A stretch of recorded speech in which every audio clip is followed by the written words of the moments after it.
निदा खानला सहारा दिला म्हणून मतीन पटेलचं घर पाडलं, ऑफिस पाडलं. मी राज्य सरकारला प्रश्न विचारतो की गोरेगाव ड्रग्ज प्रकरणी आनंद पटेलला अटक केलं. आनंद पटेल हा ड्रग्ज माफिया, त्याचा बाप लखन पटेल हा राशन माफिया. त्यांचं वॉल कंपाऊंड तरी पाडली का? त्यांचं घर पाडलं का? नाही, केवळ मतीन आहे म्हणून त्याचं घर पाडणार आणि आनंद आहे म्हणून त्याचं घर पाडणार नाही. 3 तरुण मेलेत ह्या ड्रग्ज प्रकरणात, गोरेगाव ड्रग्ज प्रकरणात. तो दहशतवादी हल्ला वाटत नाही का? निदा खान प्रकरण, याला सह आरोपी करा, त्याला सह आरोपी करा, ह्याचं घर पाडा, त्याचं घर पाडा. छत्रपती संभाजीनगरला पाणी नाही, रोजगार नाही, रस्ता नाही. कुणाकुणाचं घर पाडणार आहेत आणि कुणाकुणाचे ऑफिस पाडणार आहेत? मतीन पटेलचं ऑफिस अतिक्रमणात आणि औरंगपुरामध्ये नाल्यावर शिवसेनेचं ऑफिस कसं आहे? लिगल केलंय का ते? उत्तर द्या. एअरपोर्टच्या भिंतीला चिटकून 200 मीटर अंतरावरती भाजपचं भलं उंच ऑफिस कसं काय निर्माण होतं, ज्या ऑफिसवरून विमानतळ टार्गेट होऊ शकतं? कुणी परवानगी दिली? कोणत्या एअरपोर्ट अथॉरिटीने परवानगी दिली? याच्यावर कोण बोलणार? निदा खानला सहारा दिला म्हणून याला सह आरोपी करा, त्याला सह आरोपी करा. पाणी कुठे आहे? रस्ते कुठे आहेत? विकास कुठे आहे? दलितांचे घरं कुठे आहेत? रमाई घरकुलचे हप्ते कुठे आहेत? आयुक्त याच्यावर बोलणार नाही, महापौर बोलणार नाही, उपमहापौर बोलणार नाही.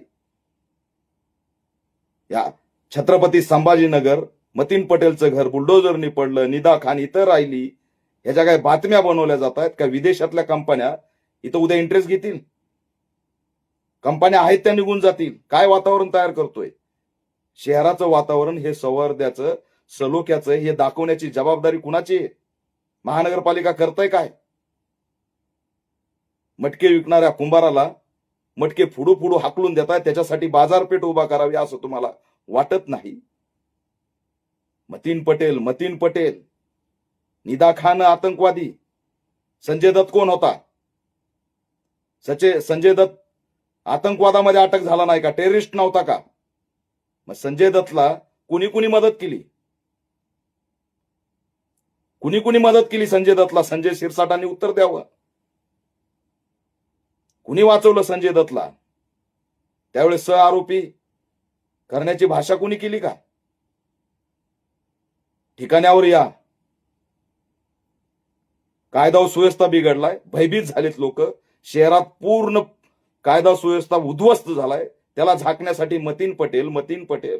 रस्ता मागितला मतीन पटेल, घर मागितलं मतीन पटेल, विकास मागितला मतीन पटेल, इम्तियाज जलील. हेच भांडणं आम्ही बघत बसायचे?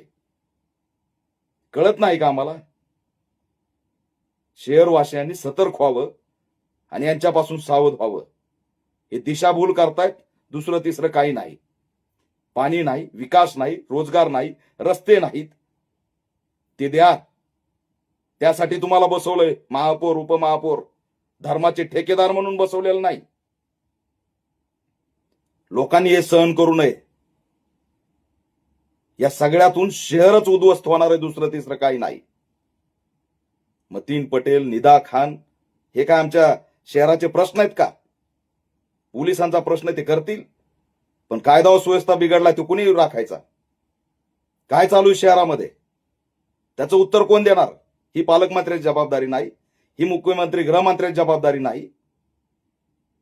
दुर्दैव आहे आणि गंभीर आहे, याचा आम्ही निषेध करतो.